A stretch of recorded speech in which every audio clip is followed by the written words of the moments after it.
नमस्कार, मैं सतीश कुमार मिश्रा एक बार फिर से कॉम्पिटिटिव इंग्लिश ट्यूटोरियल के यूट्यूब चैनल पर आपका स्वागत करता हूं। और आज हम लोग एक नए चैप्टर को लेकर के मैं हाजिर हूं आप सबके बीच में। और ये चैप्टर एडजेक्टिव है। आपका सवाल उठना बड़ा लाजमी है कि अभी तो सर आप प्रोनाउन शुरू किए थे और यह एडजेक्टिव कैसे आ गया। आपने प्रोनाउन का दो ही काइंड अभी पढ़ाया है, एक पर्सनल और दूसरा रिफ्लेक्सिव एंड एम्फसाइजिंग। और आपका सवाल बहुत सही भी है। देखिए, ग्रामर की सही जानकारी ऐसा नहीं है कि एक पार्ट्स ऑफ स्पीच पूरा समाप्त करने के बाद ही दूसरे पर जाएंगे तब होगा। इन सभी चीज़ों का एक दूसरे के साथ बड़ा ज़बरदस्त कंसर्न है, तालमेल है इनके बीच में। अब मैंने एडजेक्टिव जो आज शुरू किया है ये सिर्फ इंट्रोड्यूस कराने के लिए। इसमें आज मैं एडजेक्टिव से आपको इंट्रोड्यूस कराऊंगा, परिचय कराऊंगा उससे। और परिचय कराना लाजमी है अभी, क्योंकि प्रोनाउन और एडजेक्टिव में प्रोनाउन के जितने काइंड हैं और एडजेक्टिव के जितने काइंड हैं, लगभग एडजेक्टिव के आधे काइंड और प्रोनाउन के आधे काइंड दोनों सेम हैं। यानी एक ही वर्ड प्रोनाउन में भी आता है और एडजेक्टिव में भी आता है, यानी कि वो प्रोनाउन का भी फंक्शन करता है और एडजेक्टिव का भी। और ऐसे चार काइंड हैं एडजेक्टिव के जो प्रोनाउन में भी आते हैं। मैं अभी उसकी विस्तृत चर्चा करूंगा, पर आज मैं एडजेक्टिव से आपको सिर्फ इंट्रोड्यूस कराऊंगा। जैसे नाउन पढ़ाने के क्रम में मैंने आपको नाउन के बाद उसका काइंड पढ़ाया, उसके बाद नंबर चैप्टर पढ़ाया था, फिर जेंडर पढ़ाया, फिर केस पढ़ाया। और पर्सन को मैंने कहा कि प्रोनाउन जब आएगा तो वहाँ पर्सन समझाऊंगा और उसमें नंबर, जेंडर, केस तीनों इंक्लूड होगा। अब प्रोनाउन में चूंकि नाउन का सब्स्टिट्यूट है प्रोनाउन, और मैंने इसके लिए वीडियो ऑलरेडी बना रखा है, तो वो वीडियो जो है लेसन 9 होगा या 10 होगा मेरे ख्याल से प्रोनाउन का। तो ये भी आज इंट्रोडक्शन है, क्योंकि प्रोनाउन का काइंड और एडजेक्टिव के काइंड कुछ ऐसे हैं जो दोनों में ही प्रयोग किए जाते हैं। यूज कैसे होगा, उसकी पहचान कैसे होगी कि ये प्रोनाउन है और ये एडजेक्टिव है, इसी बात को समझाने के लिए आज मुझे पहले एडजेक्टिव से परिचय कराना मुझे जरूरी लगा। और मैंने सोचा कि प्रोनाउन के दो काइंड अभी तक हुए हैं, अभी बहुत सारे बाकी हैं।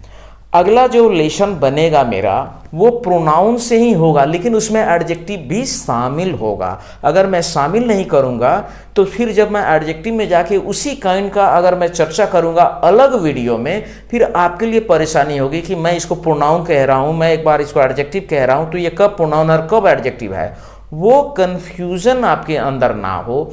इसलिए आज मैं एडजेक्टिव से आपका परिचय करा रहा हूं, और एडजेक्टिव के परिचय के साथ साथ फंक्शन इसका क्या है मैं ये भी बताऊंगा। और जब आप इस चीज़ को जानेंगे बहुत आसान होगा आपको एडजेक्टिव समझना। बल्कि ये कहें कि एक तरीके से प्रोनाउन के साथ साथ एडजेक्टिव भी अब शामिल होने जा रहा है। और एडजेक्टिव एक ऐसा चैप्टर है जिसका संबंध केवल और केवल 8 पार्ट्स ऑफ स्पीच में केवल 2 से ही इसका कंसर्न है, एक नाउन और दूसरा प्रोनाउन। एडजेक्टिव नाउन प्रोनाउन के अलावा इसका मतलब किसी भी तीसरे पार्ट्स ऑफ स्पीच से कोई लेना देना नहीं है। ये बात आपको समझना पड़ेगा। अब मैं इसी को स्पष्ट करने जा रहा हूं कि क्यों एडजेक्टिव सिर्फ नाउन और प्रोनाउन से ही कंसर्न है। मैं इसी को यहां डील करने जा रहा हूं। तो चलिए बिना देरी किए अब हम वीडियो शुरू करते हैं। बने रहिए मेरे साथ, बहुत ही इंटरेस्टिंग वीडियो होने वाला है ये अंत तक। जैसा कि मैंने अभी आपको पढ़ाया एडजेक्टिव विशेषण, और ये है लेसन नंबर 12। तो लेसन नंबर 12 में हम एडजेक्टिव के बारे में जानेंगे। तो सबसे पहले एडजेक्टिव, हिंदी में इसको हम विशेषण कहते हैं, और इसका डेफिनेशन जानेंगे, इसकी परिभाषा क्या है। परिभाषा कहता है an adjective is a word which mod qualifies a noun और pronoun. As for example, adjective वह शब्द है जो नाउन या प्रोनाउन के मीनिंग को क्वालिफाई करता है। एज फॉर एग्जाम्पल, यहां मैं दे रहा हूं राम इज पुअर। यहां इस वाक्य का सब्जेक्ट कौन है? राम। और ये क्या है? नाउन है। राम कैसा है, गरीब है, ये है एडजेक्टिव, यानी जो नाउन के मीनिंग को क्वालिफाई करे। और आप सभी जानते हैं कि प्रोनाउन का प्रयोग हम करते किसके बदले में है, नाउन के। तो यानी नाउन की जगह पर जो भी वर्ड आएगा उस सारे वर्ड को एडजेक्टिव जैसे नाउन को क्वालिफाई करता है, सेम उसी तरीके से उसको भी क्वालिफाई करेगा। जैसे ही इज फैट, अब यहाँ ही क्या है, प्रोनाउन है। कौन सा प्रोनाउन है, ये पर्सनल प्रोनाउन है। किस पर्सन का है, ये थर्ड पर्सन का है। कौन सा नंबर है, सिंगुलर नंबर है। कौन सा जेंडर है, ये मस्कुलिन जेंडर है। किस केस में है, यहाँ ये वर्ब है, इस वर्ब का ये सब्जेक्ट है, और सब्जेक्ट हमेशा नॉमिनेटिव केस में होता है, तो ये नॉमिनेटिव केस में है। अब देखिए मैंने नाउन पढ़ाया, नंबर पढ़ाया, जेंडर पढ़ाया, किस, उन सारी चीज़ों का इस्तेमाल अब आगे के चैप्टर्स में आपको देखने को मिल रहा है। ही, केवल एक ही के बारे में इतनी इंफॉर्मेशन हो गई कि ये पर्सनल प्रोनाउन है, ये थर्ड पर्सन का प्रोनाउन है, ये सिंगुलर नंबर है, मस्कुलिन जेंडर है और नॉमिनेटिव केस है। इतनी सारी जानकारी आपको मिल गई पिछले प्रीवियस चैप्टर्स को देखने के कारण। तो ये जो चैप्टर और जो वीडियो मैं बना रहा हूँ ये बड़ा सिस्टमैटिक तरीके से बन रहा है और एग्जामिनेशन कॉम्पिटिटिव एग्जामिनेशन को मद्देनजर रखते हुए इसका। तो यहाँ ही क्या है, प्रोनाउन, चूंकि ये नाउन के बदले में इस्तेमाल किया जाता है। वर्ब का सब्जेक्ट है, जैसे यहाँ ये वर्ब का सब्जेक्ट है उसी तरीके से ये भी सब्जेक्ट है और ये प्रोनाउन है। और बता रहा है ही इज फैट, वो कैसा है, मोटा है। तो एडजेक्टिव किसको क्वालिफाई कर रहा है, प्रोनाउन को। तो इस दो एग्जाम्पल में आपने अभी देखा कि adjective qualifies noun as well as pronoun, both, ये नाउन और प्रोनाउन दोनों को क्वालिफाई करता है। यहां क्वालिफाई करने का अर्थ क्या है, यहां क्वालिफाई करने का एक अर्थ ये भी होता है कि एडजेक्टिव कहीं न कहीं नाउन को रिस्ट्रिक्ट करता है, उसके अर्थ को, जो उसकी व्यापकता है उसको घटाने और बढ़ाने का काम करता है।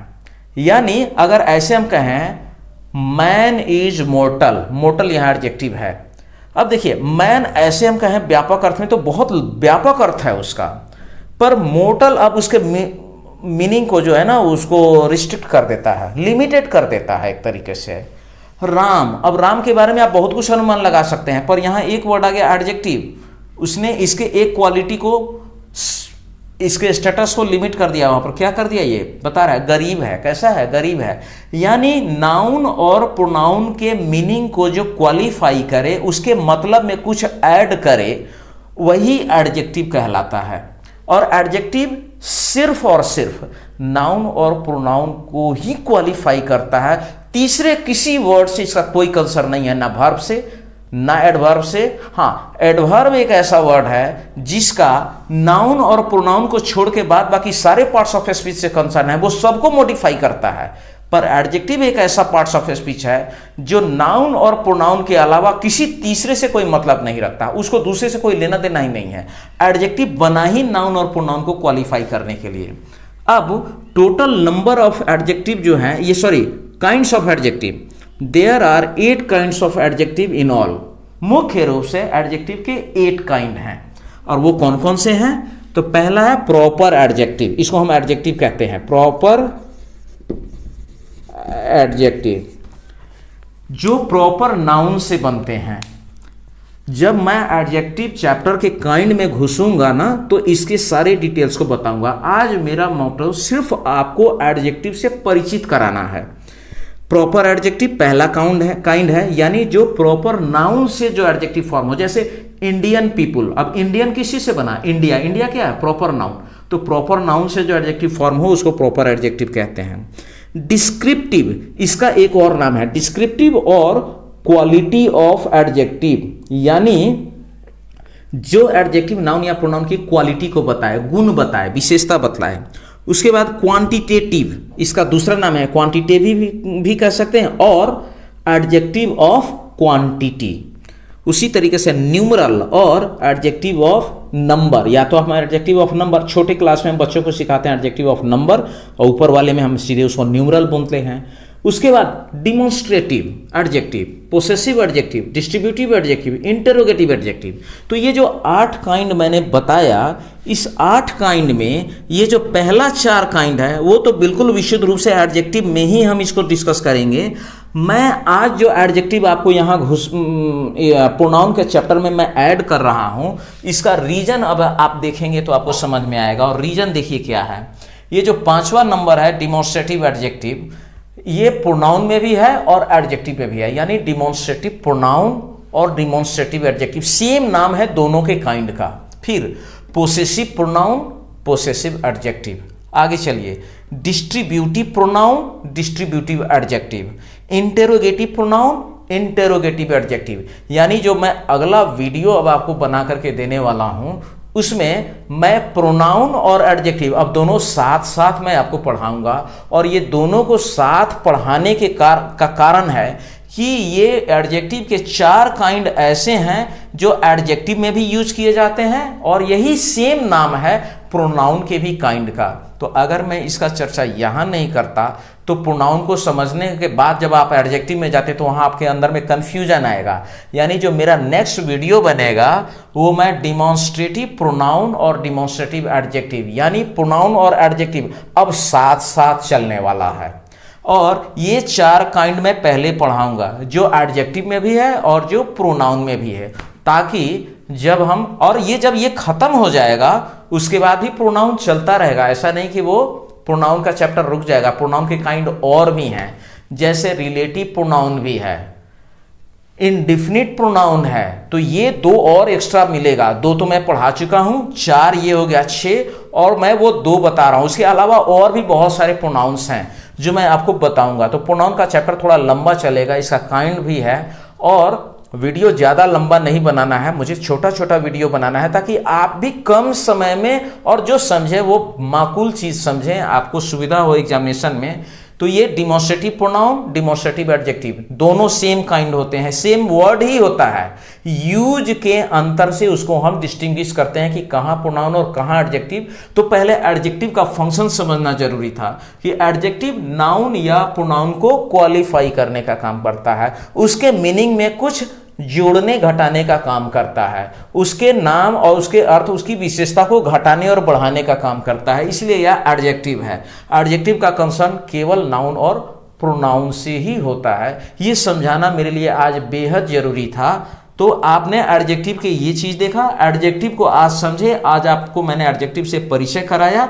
अगले वीडियो में मैं आपको प्रोनाउन ही पढ़ाऊंगा, लेकिन प्रोनाउन के साथ साथ ये 4 काइंड का जो एडजेक्टिव है ना, 1 बाय 1 मैं इसको भी उसमें पढ़ाऊंगा और दोनों का एग्जाम्पल उदाहरण दे करके कि आपको एग्जामिनेशन में किसी तरीके का कोई कंफ्यूजन कभी हो ही नहीं। इसका आप एक स्क्रीनशॉट ले सकते हैं, ले लीजिए ताकि आपको समझने में सुविधा हो।